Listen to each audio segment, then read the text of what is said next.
maybe you guys misunderstand me. I'm the good person, but actually I'm not. Like, how do you guys come up with these concepts, bro? Because some of these concepts are so dope. You guys know my debut album and what the topic is. Wow. If you guys fail, you die. Yeah, that's crazy. That's crazy. I guess challenging because I know like a lot of stuff happens early, especially when I was in Japan and I had to film. But what is it like working with an artist that you were listening to like back in like 2014 and then like getting to work with them later? How was that experience? To be honest, I still can't believe that. Yeah. Going back now to what I was gonna ask earlier was about like, you know, up otaku, you know, you rap out like your interest in video games. I mean, we can see it, you know, even in other songs. I think you have like top 2 otaku that you have on one of your EPs. Oh yeah. Yeah, that's a dope track too, man. And I guess, you know, you mentioned like the Chimera Ants. I saw you posted like a story from Hunter x Hunter on your Instagram. So like, you know, and I was thinking, because I love Hunter x Hunter, man. It's my favorite manga. Out of all the characters, you remind me of Chrollo because you can use so many different styles, you know, like, and still be the best. So I want to ask you, like, who's your favorite like Hunter x Hunter character, and sort of what manga were you reading when you what manga were you reading when you were making Donjing Rang? Were you reading anything, or were you watching any films or anything? I don't know because I watch anime all the time and Hunter x Hunter. What was the name? What was his name? The guy with blonde and red eye. Oh, Kurapika. Kurapika? Kurapika. Yeah. Kurapika. Do you guys remember the lady on the register or something? And she said, "Can you see this? If you can see this, I remember that girl. Yeah. Yeah, that's my favorite character." Oh yeah, that's it. I do remember that girl though, yeah. And also my favorite moment from Hunter x Hunter is how do you guys pronounce Chimera Ant? Chimera Ant, Chimera. Chimera. I hear Chimera, I hear Chimera. Chimera Ant. Yeah, Chimera or Chimera Ant. Right after Chimera Ant start, do you guys remember the name of guy with like Puckle. Yeah, Puckle. After he got caught, he got a brain surgery, like from P2. Yeah. That's my favorite moment. There's a method. Here's the water. Yeah, that was amazing. I remember I showed that to one of my good friends, and he was disturbed. Oh, why? Because the scene, you know, he liked that character, and in the anime, like you don't see what's happening to him. You know, he's just speaking. Then it just shows that she's in his brain. Yeah. So he was so depressed after he saw that. Yeah, it could be traumatic. Yeah. Yeah. But no, yeah, I love Hunter, man. So it's just cool hearing you make all these crazy references, you know. So that's why, you know, I think that's dope, man. You've talked about like fashion or like clothing before, like in your music, and then you said in like a interview that you were like a big fan of like Thrasher and Vans. Oh yeah. And not so much with like Nike and Supreme. But I just wanted to ask, are there any like fashion brands like currently that have really been like standing out to you that you enjoy? I wish I could pronounce it, but I can't because these days I really like to buy something on Chinese online, and I can't pronounce their name well. Yeah. One brand, my favorite is Person Soul. You know, person like people, person, and soul. Yeah. Person Soul. So yeah. That's dope. They developed a really, really good denim pants. You know? Like you said, yeah, I really love Thrasher, Vans, Anti-Hero, and a lot of skateboarding brands. I saw like not too long ago you were like modeling for like a Vault Room X like Umbro collab. Like what was that experience like, and kind of like the sportswear, like in streetwear culture? I don't know. It was too random. I like too random. Like I didn't even expect to that kind of moment and that kind of opportunity comes to me.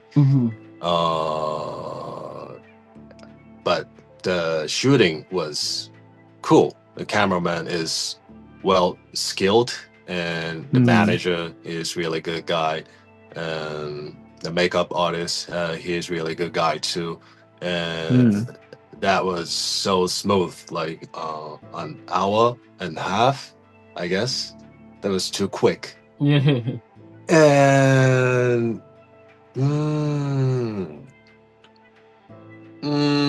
but I always think dressing different is really important, because hip hop culture is always respect your difference. They always say it's good to be different, but actually hip hop culture is a culture. We follow the culture. We follow particular style of fashion, like New Era and Nike shoes, Supreme wear, and I just don't like it. I just wanna dress different, and I just wanna be comfy, because I still can't believe just it's just a clothes. They're just too expensive. And I don't buy it. I guess having your own identity, to me, like is what makes the best artists. That's what makes them like unique. Like have their own identity, and that's also what I kind of want to ask you next. Is like you've worked with like Duppy Maple, Sweet William. You've had albums with like Ito. I don't even know. There might be even somebody else I'm forgetting. But what I want to ask you is like when you work with all these different producers like Sweet William or Duppy, like how how does that? I guess how do those productions come about? Do you find it harder when you're doing solo work, or is it easier? Like, how do you guys come up with these concepts, bro? Because some of these concepts are so dope. It's literally my life, because they are all my friends, and especially Ito is he's genius. He's really good at mixing and rapping, singing, making track. He's really good at it, like in general. So I heavily got inspired by him, like his creation. He's really good at making the whole album, the whole story. Like 30. If it's 13 tracks in one album, his album is like just 13 episodes of one drum.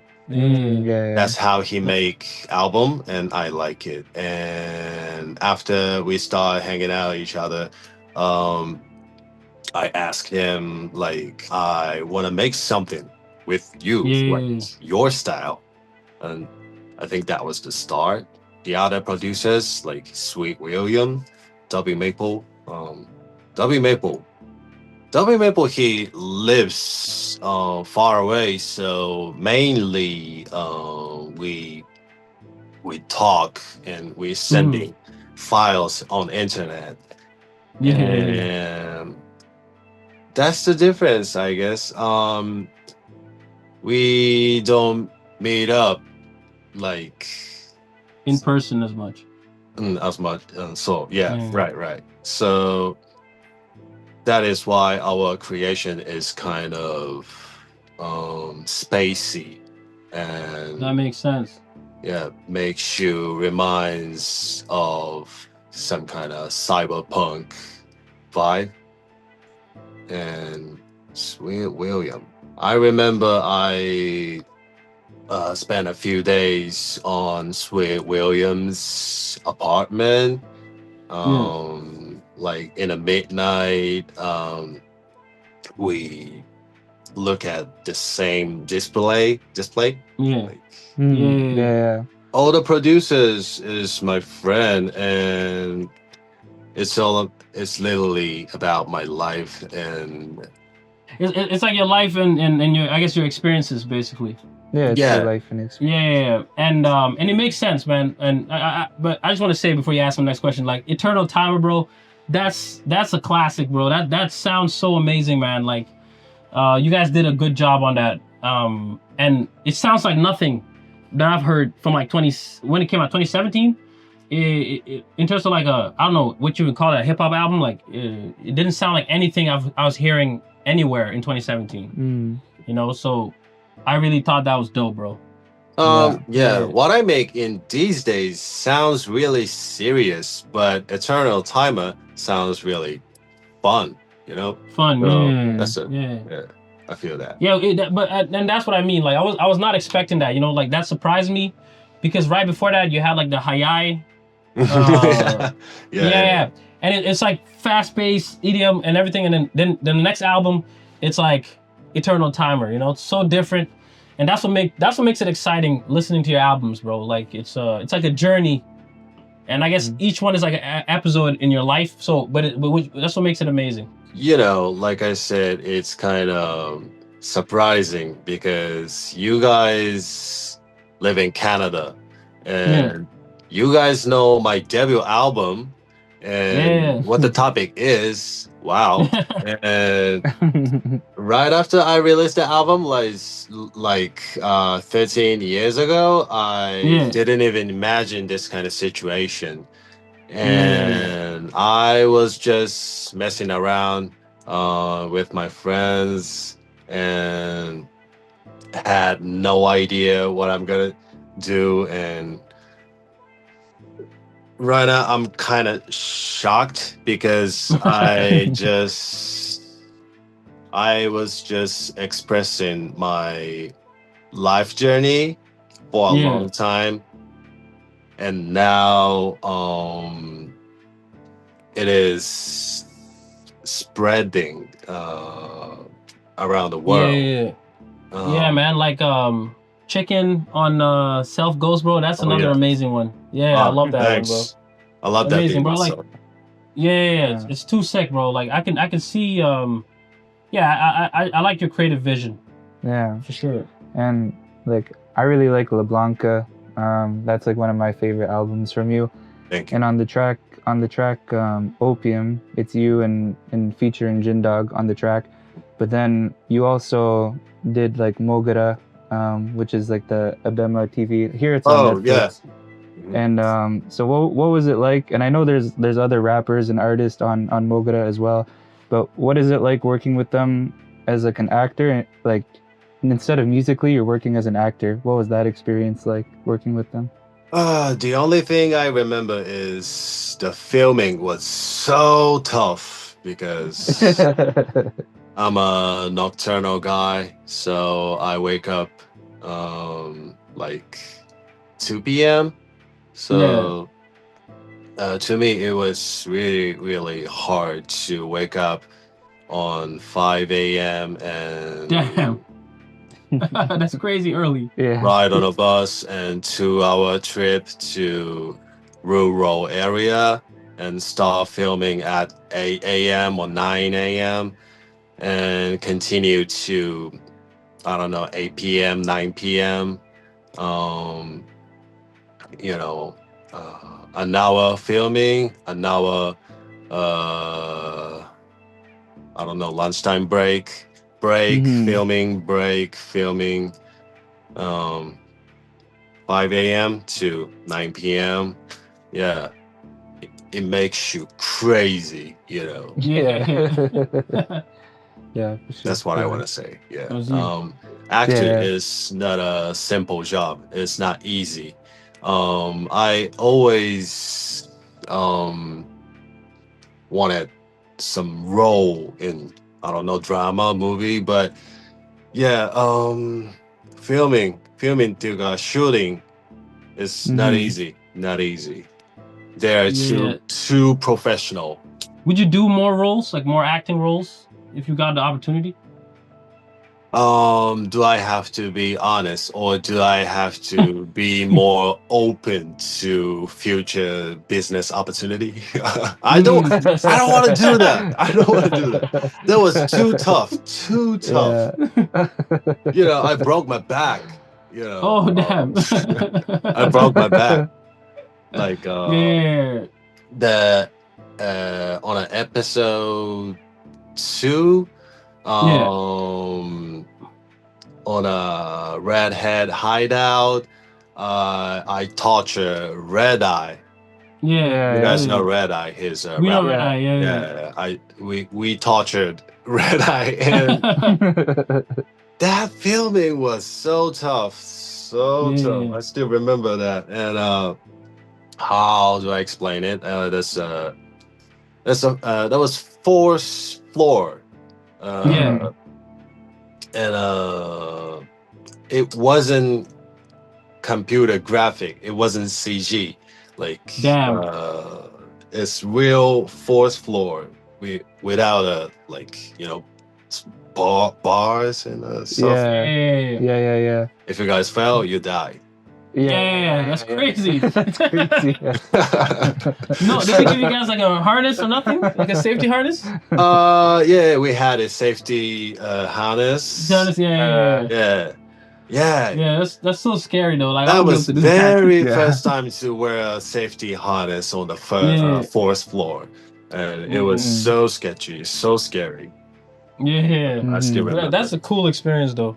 Yeah. Yeah, it is cool. It is cool, but at the same time, it's It's hard. yeah, because I remember- I scared of heights, so Yeah. Yeah, same. Me too. Us too.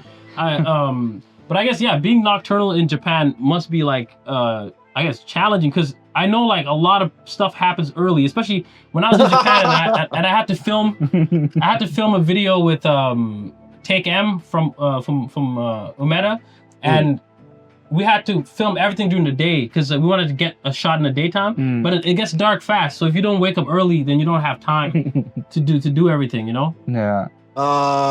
yeah, you're right, but If you want to get daytime shots, is what I mean. Like if you want to get so I forced to wake up early if I got shooting. yeah, exactly. Yeah. It's killing me. It's killing me. Yeah. And I guess to bring it back to like the music, so like something that like all of us have in common is you said before that you were a fan of like Flatbush Zombies and Underachievers. Yeah. And like so are we as well. Like growing up in high school, like that was a big like for me soundtrack to my life was like Pro Era, Underachievers, Flatbush Zombies.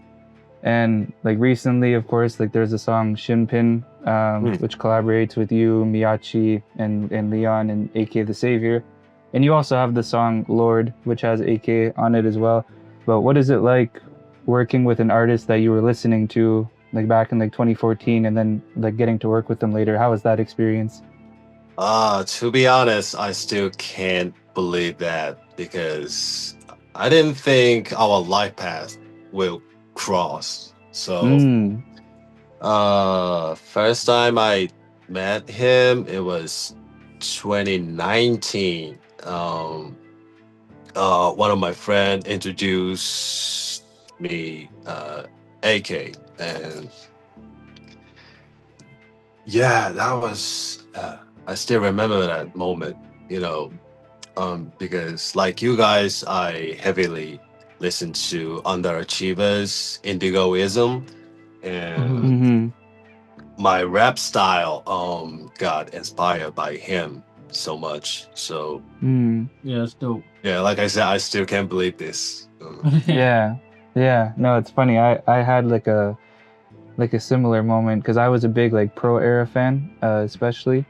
And then the other day, because I do video work and stuff, and then one of like the members of Pro Era, Desi, he had messaged me, and he's like, "Oh, like, can you hop on a call?" And then like we were talking for like an hour, and the whole time in my head, I'm like, it's so funny. Like my whole high school, like I was listening to you guys like every day, and now we're having like cool conversations. Yeah, it's a crazy. cool thing. I guess that's the power of I guess I don't know, man. Hip hop, whatever, like living your dream or chasing your dream. Like, you know, you never know where it's gonna take you. You know, because I know you started making music on like a Nico rap, like net rap, you know, and then now, you know, it's almost like the internet can take. That's the good side about the internet. Even though there's a bad side, the good side about the internet is it can connect everybody. So you know, I can discover your music. You can discover underachievers, you know. So I guess that's one side about the internet that's good. Like, I don't think any of this would be possible, you know, without the internet. Speaking of like back in those days, man, I read somewhere that you were part of something called like Fight Club JP. You know, there's like a control, like a Kendrick type moment happened, and you wrote a response. And you know, do you ever feel sometimes like that you want to just write a song and call people out and, you know, I'm the best? Like, do you ever get that feeling sometimes? Actually, I still have that feeling inside of my mind because because I did that, and I still think I still think so. But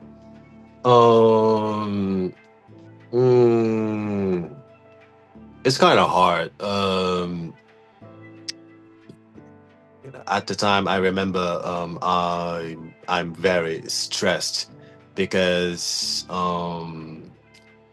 back in time, not a lot of people listen to U.S. hip hop, and you know, Japanese music industry and American music industry is completely separated. You know, culturally separated. And it doesn't affect each other. And I was kind of giving up because my dream was always bring my music to America. But I feel like there's a big wall or something that I couldn't see it, and I think that's a language barrier or something else. But anyways, I was kind of giving up and stressed because you know, as I said, a lot of Japanese rappers misunderstand hip hop is all about dressing weird. So and that is why I call out a lot of I dropped the name of a lot of rappers, man.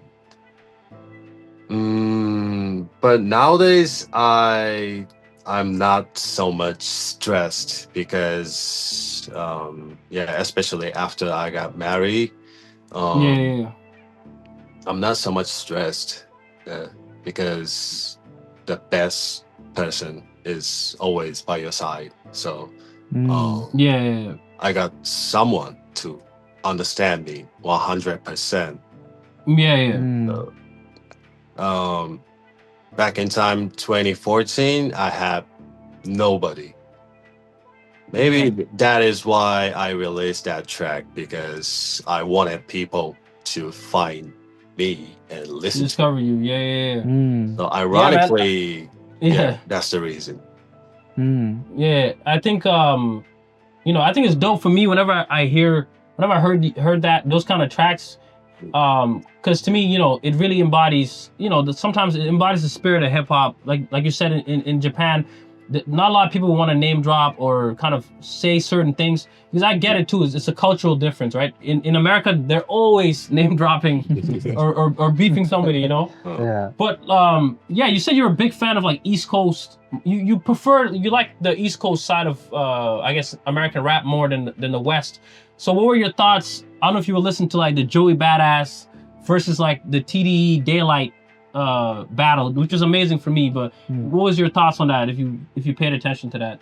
Is that about what Joey Badass spit on a Red Bull? Yeah. Well, that's how it really like got bigger. Yeah, that's how it got like more I guess intense, because then Daylight responded to that. Yeah, like was your, I guess I was gonna ask you what were your thoughts, or did you even pay attention to that sort of the beef that happened? My thought is, you don't have to compare all the time, you know. True. Especially U.S. East and West. I respect East and West both, and I can't say which is the best, you know. It's a hard question. Yeah, no, that's a good answer, to be honest. Like, you know, we get too caught up on East Coast, West Coast, but you know, I guess it's also the competitive nature of hip hop. You know, each side wants to say their side is the best. You know. You know, acting tough is always loyal duty of hip hop culture. Yeah. But you don't have to be tough all the time, and you don't have to compare all the time. We caught up in a small culture too much. Yeah. So yeah, you're right. Yeah. So it's kind of subtle. I understand the both sides, so it's kind of subtle. Speaking of like, I guess battle rapping, you know, a lot of people do like, you know, I've seen a lot of big names do like shows like Rap Star, and they do like a lot of battle rap. Like, was that something you were ever interested in doing? Like, or it's just not your thing? That's kind of hard question. You know, battle rap and how do I say music rap is separated in Japan because battle rap in Japan is more like athletes, you know. The most Japanese battle rappers, they are not good at making tracks, and I don't respect that, honestly. And battle rap is, you know, it's always all about battle and how you cuss people in front of you. And I like how it goes on their brain, but I respect that skill. But it's just about the battle. It's, you know, one battle is just a minute and a half. I don't know, but it's too short, and it's pretty, I think it's pretty limited to show your potential. Do you feel like, you know, now that you're older, and you know, like I said, some of your music is very conscious, it's very honest. Do you feel like, you know, your responsibility is to kind of like make music with like a message in it for like, you know, maybe somebody who grows up in Shioda Ward, who's a kid, can like listen to your album and, you know, maybe have like a guideline maybe of how to like, you know, live in Tokyo? Like, do you feel like that's kind of like your responsibility now when you make these albums? Are you trying to send always a message? Yes, sending my message is my loyal duty. But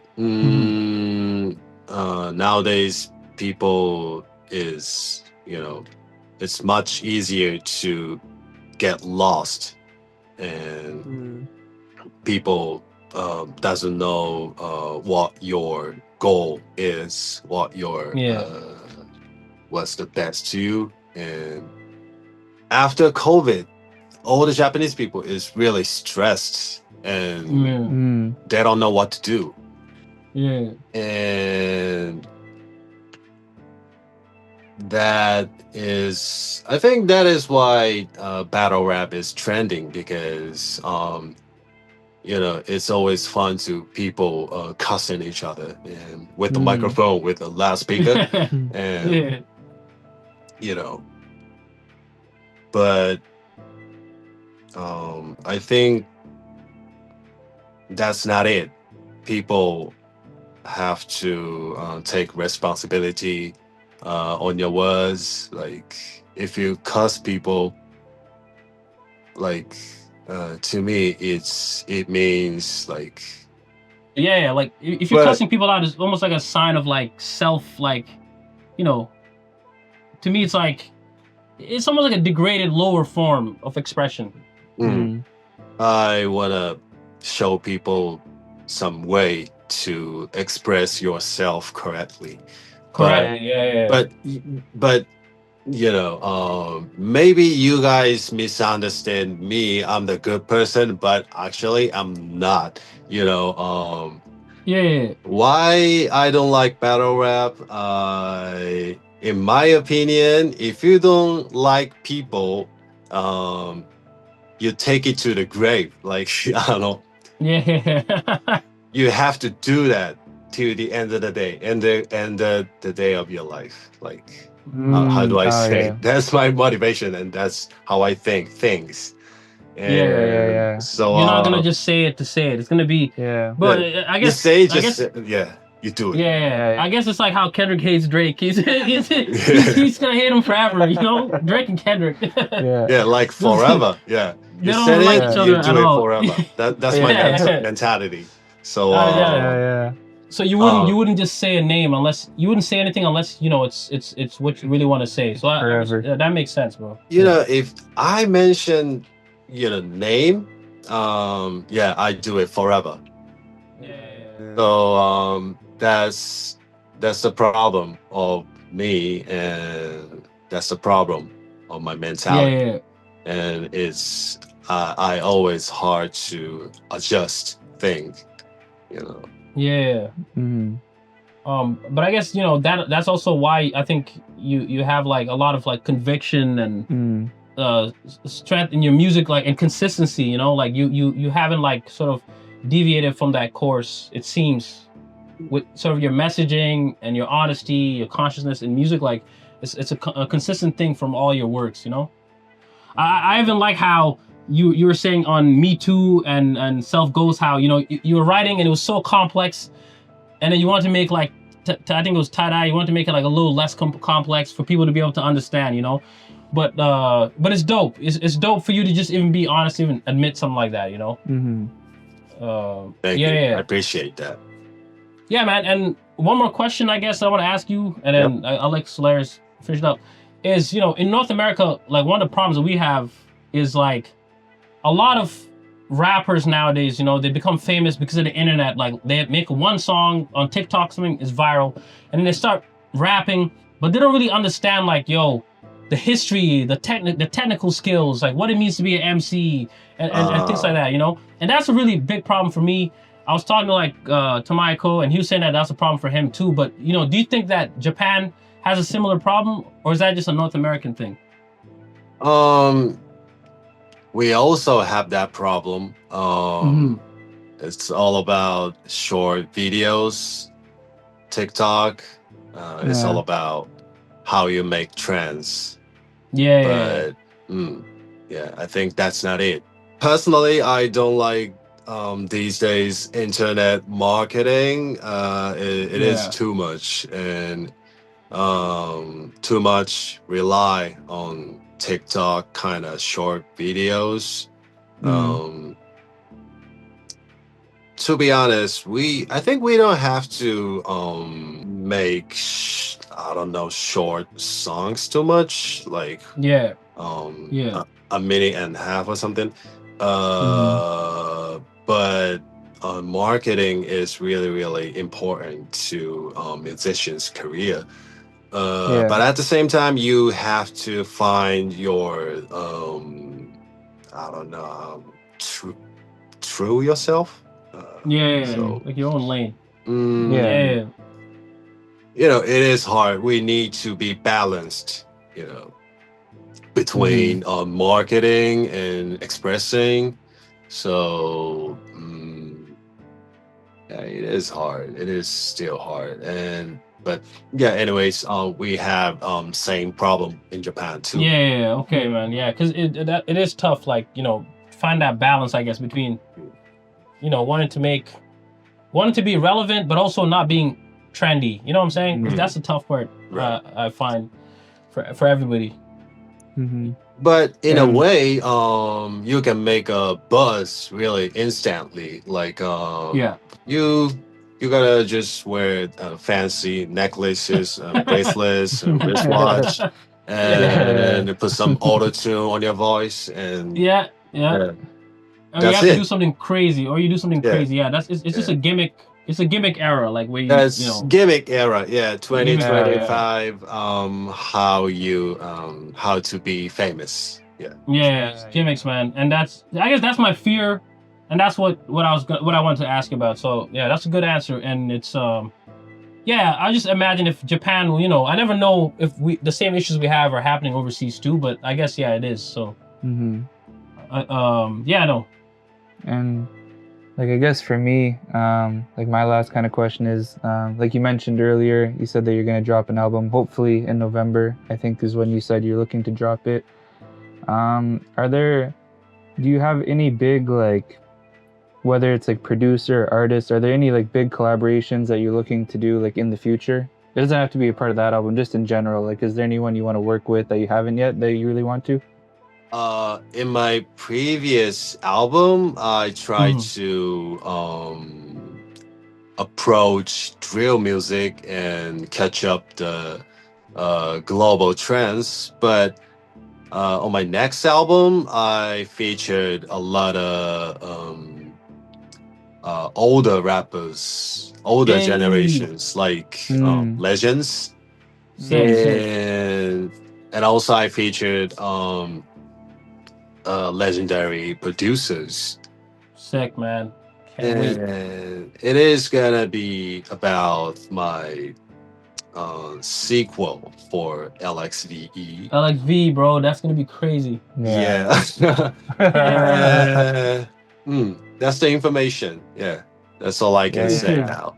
Yeah. Well, like, hopefully closer, maybe after the album drops, we can do like another interview and we can tell you what we thought about the album, talk about it again. Yeah. Let's do it. Nah, bro, when we come to Japan again, we definitely want to, meet you. And I know this guy does music videos for a living. So if you have any videos you want us to shoot, bro, we'll shoot it. Yeah, of course. And let me Yeah. introduce some good places in Tokyo. Yeah, for sure, man. And I make music. Like, I already have Take M on a track. I have Crafty. I have Weak Dudders. So I'm trying to get a Jinmenusagi verse too. Yeah, let's do it. So when I come to Tokyo, bro, we gotta link. We gotta make stuff happen, bro. No, for sure. Yeah, I'm ready. Even before I come to Tokyo, bro, let's get Jinmenusagi out here. I want to get you popping. You come here, you do a show. Yeah, get a Canada show. Get a Canada show, bro. Oh wow. Yeah. So let's make something like that happen, bro. So. Yeah, let's do this, guy. But yeah, man, it was super dope for us to talk to you. Really appreciate you doing this. Yeah, man. Thanks for taking the time. We got to learn a lot. Thank you, Hope. Thank you for having me. It was really fun to me, and and again, thank you for having me. Yeah, bro. No, thank you. And let's do it again. Once you drop your new tape, let's do another one, bro. I'm excited to listen to that stuff, bro. Yeah. And sorry for waking you up early. No, it's okay. Arigato. See you again, guys. All right, Respect, bye. bro. Take Talk to you care. soon.